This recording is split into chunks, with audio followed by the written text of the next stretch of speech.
Hey guys, how are you? Welcome back to episode 2 in my deodorant series. It's April. Like, how is it April? And again, things are starting to heat up outside. The weather has been awesome, and so is our need for a really good deodorant, right? So in episode number 1, I talked about the differences between deodorant, antiperspirant, and some of the ingredients that are causing huge detriment to your health. So of course, it's not just as easy as the snap of a finger in most things when we're working at the root cause and transitioning into something new. So the same can be said about switching to natural deodorants. Guys, the shit is bananas, it's stinky, it's a little tedious, and I wanted to give up more than several times. And I did actually teeter back and forth, before I made a full transition.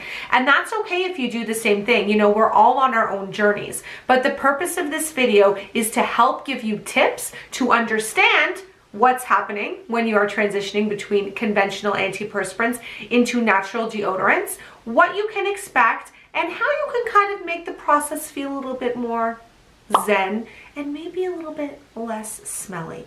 But let me tell you something. First and foremost, before we start, I stand true to this.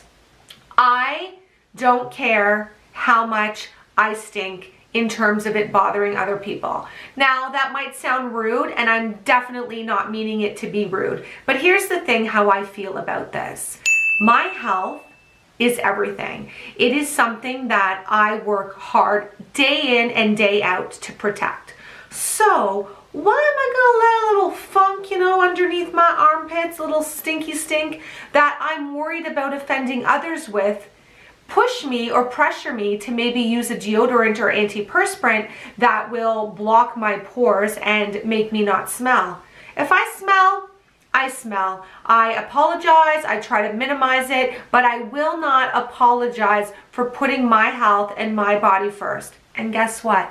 Neither should you guys. So here's a crazy fact to start. Did you know that antiperspirants are actually considered an over-the-counter drug in Canada and the USA due to their ingredients? Like, that is insane.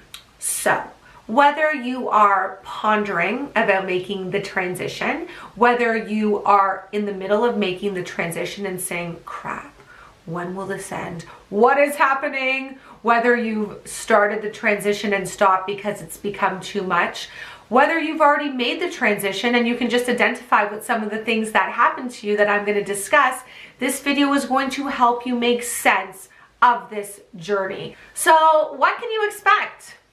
Number 1, expect that you will stink, okay? You will smell, it'll be funky, it'll be BO-ish. I used to say that I smell like a llama, a little bit like a barnyard animal.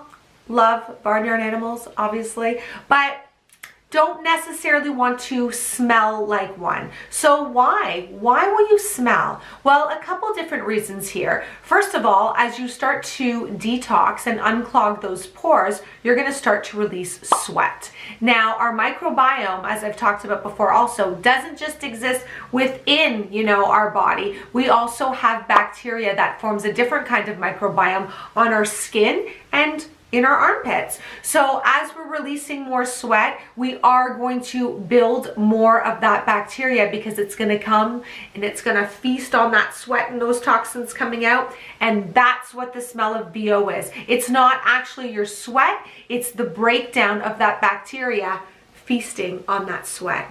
Hope no one's eating. It's kind of gross, but kind of fascinating, no? But don't worry guys, this is temporary, as I'll outline a little bit later in the video. So the next thing to consider, your pits are probably going to be pissed. They are going to be angry. And how are they going to show you that they're angry?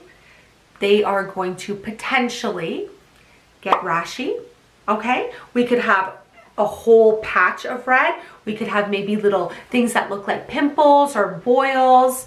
It may be hot. It may be burning, it may be stingy, it may be itchy, and worst case, It may be all of the above. So I know I may not be selling you on, this transition, but remember what you are doing this for, okay? Go back and watch video 1 and see what these ingredients are doing for you. So it's natural for your pits to be angry. Again, we were releasing toxins. And a little bit later in this video, I'm gonna give you tips to kind of soothe the anger, to say, there, it's okay, we got you. And the last thing that you can expect, you're gonna sweat. Okay? Because we are not in the land of antiperspirants anymore. We are not in the land of blocking the sweat glands. We are letting it all run free and free flow. So you're gonna sweat. And at the start, that can be shocking. I mean, we're used to sweating, let's say on our brow or if we're working out, our chest, our back. But, if we've been using antiperspirant most of our adult lives, we're used to having dry pits. You're gonna sweat. And it's gonna be okay, because over time, you're gonna get used to it. And it's gonna become so normal, just like the sweat on the other parts in your body, that you are gonna forget what it was freakishly like to be like dry as anything in your pits and sweating profusely on the rest of your body. Remember, sweat is good. It helps you detoxify. Let it flow. Okay, so I've given you maybe a couple kind of scary, not so scary things to expect when you're making the transition. So let's talk about a timeline. So what I like to tell my clients is you need to give yourself generally, give or take, 1 month, okay? So week 1, what can you expect? For some people, you might expect a little increase in odor and a small increase in sweat. Depending on how toxic you are, you might already have a tiny little bit of a rash. However, for other people, you might not expect much in week 1. It might be kind of a slower transition where you're using the natural deodorant. You're not really noticing too much of a difference because sometimes the body takes longer to start unclogging, and detoxifying. So week 2, that's where we get into the kind of thick of things, okay? That's when the body really normally starts moving. We really start to push out toxins, so we definitely start to sweat more. We definitely start to get that, barnyard kind of llama-ish smell because the bacteria is coming to feast on there, so we're throwing into the thick of it. This is usually if those pits are gonna get mad. They're gonna get mad at you around this time, okay? So this is kind of like full-fledged, in the fire, keep pushing through, and again later I'm gonna tell you some tactics that will help you through this second week.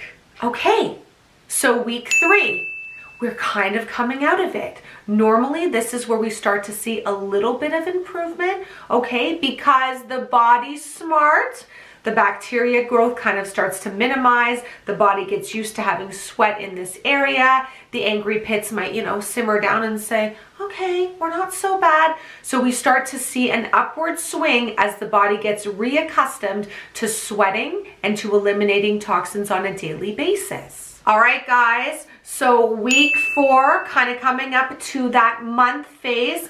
This is where you see the finish line and you're doing that like slow motion run and you're almost there. So for most of us, we will see a huge decrease in the odor, okay? We will have been accustomed to sweating more, but we will be used to that. So it'll kind of feel again more normalized for us.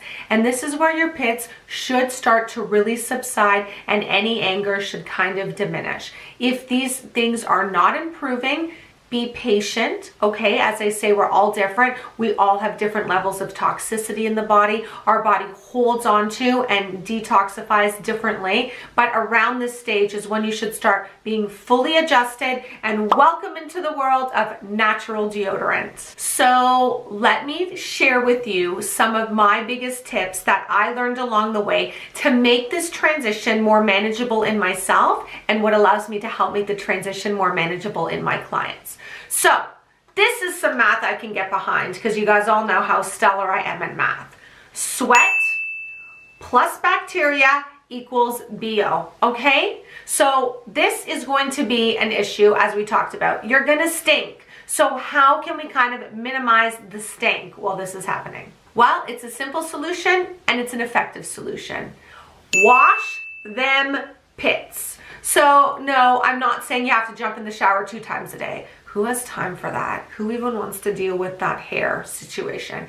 However, if you're not showering on the daily, which, you know, I'm a big fan of not doing, to be honest, at the very least, make sure you're washing those pits and maybe, you know, those other bits. So 1 to 2 times a day with a mild soap, a natural soap hopefully that you're using.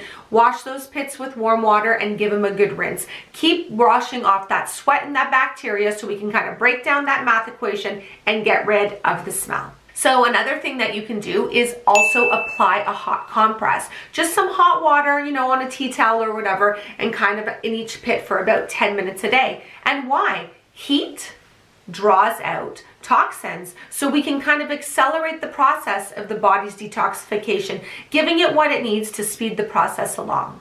All right, so the most hated of symptoms for me was my angry pits. And truth be told, I've had angry pits more than once in my life. The angriest, obviously, was when I was transitioning to natural deodorants, but I can get angry pits when I'm detoxing my gallbladder. I've gotten angry pits when I've done some liver cleansing, some lymphatic cleansing. It's so amazing and fascinating, and it's so telling about what's going on, but I digress. So, dealing with your angry pits, okay? We want to soothe them. So I really enjoy using coconut oil because it is antibacterial, it is antimicrobial, and a tiny dab of a good quality essential oil in lavender, which will also soothe the skin. So you don't necessarily want to put the lavender directly on the broken skin because you will scream like you've never screamed before.